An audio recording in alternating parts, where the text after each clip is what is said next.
Monte Carlo Simulation is a very powerful and beautifully simple technique despite its fancy name. It was first invented around the time of World War II. It was used as part of the design for the hydrogen bomb actually, and today it's used all over the world in things like medicine, engineering, finance and science. And it's also used by us at EdgeHunters to help you guys make as much money as possible from your sports bonuses. Would you believe it? So what is Monte Carlo Simulation and why is it so useful? So the easiest way to explain Monte Carlo Simulation is to explain a simple example of when you might use it. So let's say that you're betting against your friend and you're doing a simple coin toss. If it's heads, you win $1. If it's tails, they win $1. Alright, pretty simple. So we can draw out a probability tree for that.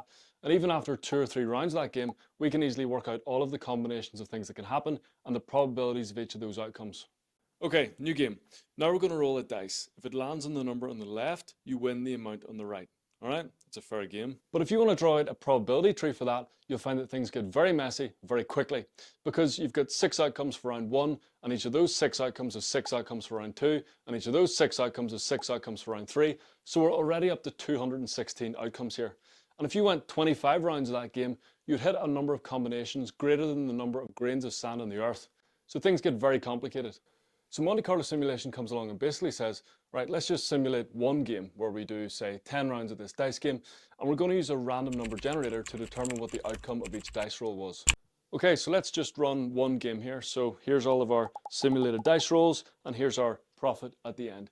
And if you were to repeat that hundreds of thousands of times, you would actually get a really clear indication of the kind of game you're getting yourself into.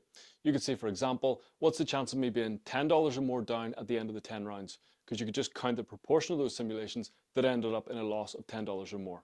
So Monte Carlo Simulation is taking a very complicated system and saying, well, we don't need to calculate the theoretical probability of every single outcome.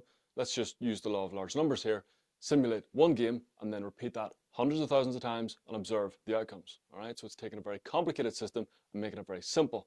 And that is the beauty of it. It was actually created by Stanislaw Ulam, a Polish-American mathematician. As the story goes, he was recovering from illness during World War II, and he was understandably bored. So he wanted to see the chance of winning a game of solitaire, right? And he was trying to work out all the combinatorics of things that could happen. Now, a bit like our dice game, you can imagine the probability tree for a whole damn game of solitaire gets extremely messy. So he just simulated one game and repeated that many, many times and observed the proportion of times that he won. This comes into play with sports bonuses because when you have a sports bonus where you have to wager a bonus a certain number of times, you've actually got a huge number of combinations of outcomes. So we use Monte Carlo Simulation to determine what stake size you should go, what's your minimum profit, what's your average profit, what kind of a bankroll you're going to need to hedge all your bets, so you can rest assured knowing that you're doing the optimal strategy.